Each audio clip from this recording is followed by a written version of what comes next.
mukha po ninyo ha. Mr. Jam Jam ha. Ito po, magandang gabi po sa inyo. Gandang gabi rin po. Po. So ano po yung tanong po ninyo, sir? Ang katanungan ko po, kung saan po nanggaling ang Bible? Saan po nanggaling ang Biblia? Nanggaling po ito, pinaka number 1 sa Old Testament sa mga Hudyo. Sa New Testament sa mga Kristiyano po, particularly sa mga apostol, sa mga disipulos ng ating Panginoong Jesucristo. Bakit, tanong ko lang po kung bakit po niyo tinatawag na Panginoon si Jesucristo po? Panginoon po siya kasi yan po yung turo ng mga apostol po niya. Ayon sa nakasulat sa banal na kasulatan at sa tradisyon ng mga Kristiyano po noon before pa ang Islam. And remember, ang nagsabi na si Kristo ay Panginoon ay mga eyewitnesses. Hindi po sila simple lang na sinasabing tinuturuan lang, kundi talagang eyewitnesses po sila. Mga saksi po sila sa panahon ng Panginoong Jesucristo. Pero hindi po siya Diyos. Yun yung gusto ko maano.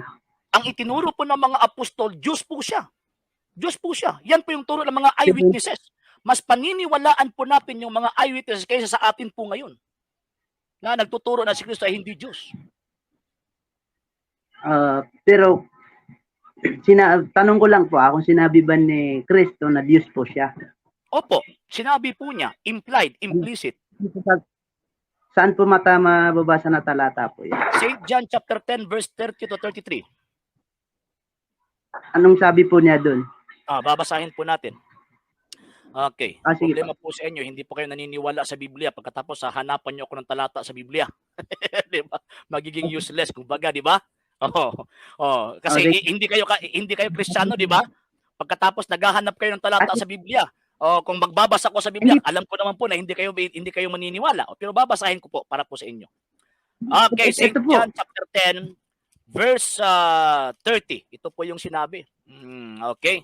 Kasi kami mga Katoliko, magbabasa po kami pagkatapos iniintindi po namin. Hindi po pwede letra po letang mabasa pagkatapos wala tayong ginagawang pag-intindi. Gs 31:33. Ito po, makinig lang po muna kayo.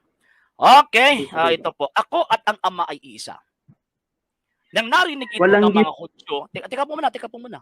Kaya nga po, di ba sabi ko, basahin at intindihin. Nehemiah chapter 8 verse 8, dapat magbabasa po tayo, iintindihin po natin. Di ba? Okay, ito.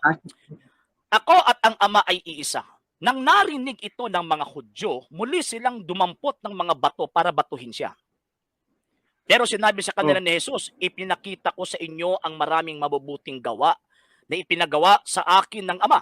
Alin sa mga ito ang dahilan kung bakit nyo ako babatuhin?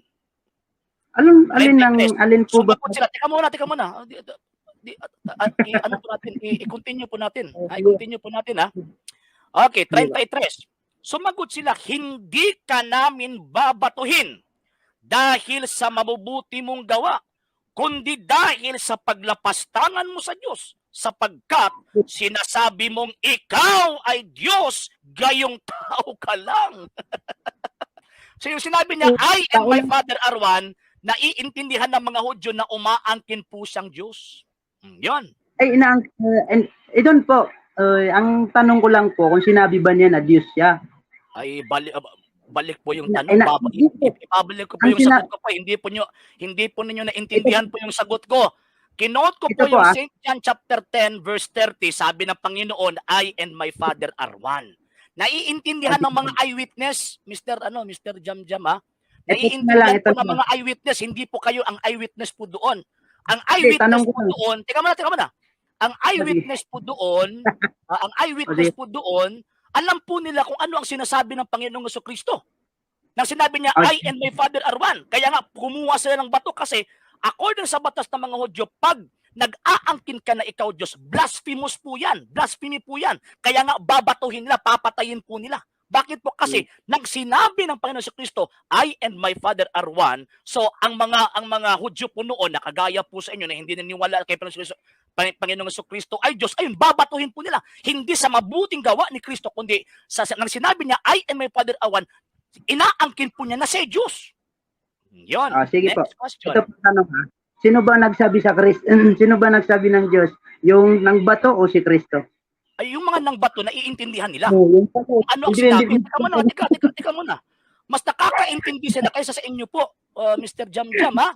Bantayan po Sige natin. po. Mas nakakaintindi po sila sa sitwasyon sa panahon yun kung i-compare natin sa inyo. Kasi sila po yung nasa sitwasyon hindi po ikaw eh. O sige. Diba? Opo. Yung babatuhin po nila ang Panginoong Jesucristo. Bakit po? Kasi yung sinabi niya, I and my Father are one. Bakit? Kasi naiintindihan nila na yung term na yun, inaangkin po ng Panginoong Jesucristo na siya Diyos. Hindi po. Kasi pagkakaintindi ko po doon sa ang Ama at ako ay isa, ay layunin. Hindi po sa pagka-Diyos. Yun po pagkakaintindi ko po doon. Ayan yung pagkakaintindi mo. Pero hindi yung pagkakaintindi sa sitwasyon. O, basahin natin, ha? Yung pagkakaintindi mo, wala yan sa Biblia eh. Iniimbento mo lang yan. Ito, basahin ko po. Babasahin ko po para sa inyo. Yung mga eyewitness po yung babasahin natin, ha? Wag na lang kung iintindihin mo. Pagkatapos, ayun. Yung pagkakaintindi mo, hindi naman yung nakasulat sa banal na kasulatan. Ito, 33, sinabi rito, ha? Sumagot sila, hindi ka namin babatuhin dahil sa mabubuti mong gawa. So, layunin. So, babatuhin ang Panginoon Jesucristo hindi sa mabubuting gawa o sa iisang layunin, kundi babatuhin nila ang Panginoong Jesucristo. Sinabi po rito, okay, 33. Okay, kundi dahil sa paglapastangan mo sa Diyos. Sa English, blasphemy. Ano po ba itong blasphemy? Ano ba itong pagkakasala blasphemy? It is against God. Bakit po kasi? Bakit po blasphemy? Sapagkat sinasabi mong ikaw ay Diyos. So ibig sabihin, sinabi ng Panginoon, I and my Father are one, sinabi po niya, inaangkin po niya na siya Diyos. Ibig sabihin, sila po nagsabi na siya ay Diyos. Naintindihan yun po ang ano doon. Kung mabasa ko po sa Bible na si Kristo ay sinabi niya na siya ay sugo or siya ay may Diyos, naniniwala po ba kayo? Ay, wala po. Pwede ako pagbasa ng Juan 8:40. Teka muna, wala po yung problema po sa amin. Ang punto dito, sa ngayon na muna natin na yung pagkakaintindi ng mga Hudyo po noon, nang sinabi ng Panginoon Jesucristo, I and my Father are one, yung pagkakaintindi po nila, tama po yun. Bakit? Kasi sinang-ayon ng Panginoon Jesucristo. Sinabi niya, mga Diyos din kayo. Sa pagdating sa 32. Ito na lang po. Kasi ano bang paniniwala namin? Si Kristo o yung mga mga Hudyo or nang bato sa kanya? O ikaw? Hindi po. Panig mo ngayon yung nang bato po sa kanya. Pero si Kristo hindi po niya sinabi na sinabi na nga nila, di ba? Sinabi ng Panginoon, I and my Father are one, naiintindihan ng mga eyewitness. Teka muna. Huwag niyo pong ibahin yung nakasulat. Iniiba niyo kasi. Kaya nga hindi kayo nakakaintindi. Di ba? Huwag niyo pong ibahin yung konteksto. Kasi yung konteksto po doon, nang sinabi ng Panginoon, nang sinabi ng Panginoon, I and my Father are one, ang mga Hudyo, nakakaintindi po sila. Wala naman. Teka muna. Dapat sinabi na. Fallacy of silence, Mr. Jamjam. Teka muna. Silence po yan yung ginagawa po ninyo. Bakit po? Kasi, remember na ang kasulatan, babasahin natin at iintindihin. Ang sa inyo ginagawa po ninyo, binabasa ninyo, hindi ninyo iniintindi. Letra por letra po tapos babasahin natin. Pabasa ako na 8 ko. Teka muna. Hindi po yan katuruan ng Panginoong Jesucristo letra por letra. Ewan ko lang kung sino ang turo sa inyo niyan.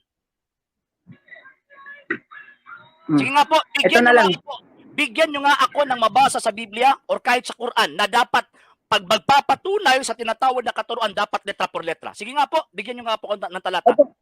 Letra por letra. Ayos po. Anong talata yun? Laisin ko pakita ko na lang. Ay, hindi. Talata. Bigyan mo ako ng talata. Huwag nyo ipakita. Bigyan mo ako ng talata. Babasahin ko po rito. Ayun, nawala. Ayun. Nawala, di ba? Yun. Bigyan nyo po ako ng talata. Di ba? So, klaro po ito eh. At ang ginagawa po nila, nagkikreate po sila ng kanilang interpretation pagkatapos ipinapasok na sa banal na kasulatan. Mali! Mali po yun. Mali! Wag niyong dagdagan yung nakasulat. Ito, babasahin natin ulit, ha? Pagkatapos tatakbo pa siya sa ibang talata. Mali po yun. Okay. Tingnan natin, basahin natin na 30. Ako at ang Ama ay iisa. Nang marinig ito ng mga Hudyo, muli silang dumampot ng mga bato para batuhin siya. Pero sinabi sa kanila ni Jesus, ipinakita ko sa inyo ang maraming mabubuting gawa na ipinapagawa sa akin ng Ama. alin sa mga ito ang dahilan kung bakit nyo ako babatuhin? Sumagot sila, yung mga eyewitness, yung mga nakakaintindi sa sinabi ng Panginoong Jesucristo. Sumagot sila, hindi ka namin babatuhin dahil sa mabubuti mong gawa, yung sinasabi ng layunin. Di ba? Gawa. Kundi dahil sa paglapastangan mo sa Diyos, sapagkat sinasabi mong ikaw ay Diyos, gayong tao ka lang. So ibig sabihin, yung pagkakaintindi ng mga Hudyo nang sinabi ng Panginoon, I and my Father are one, inaangkin po niya na Diyos siya. Sinabi ba ng Panginoon, hindi ako Diyos? Ipagpatuloy po natin sa 34. Ano pong ginawa ng Panginoon? Sumagot si Jesus, hindi ba't nakasulat sa kautusan na sinasabi ng Diyos na kayo'y mga Diyos? So dinastify po niya. Inangkin po niya, inaffirm po niya ang statement ng mga Hudyo na siya Diyos. Kasi nag-quote pa siya ng kasulatan na di ba sinasabi sa kasulatan na kayo din mga Diyos?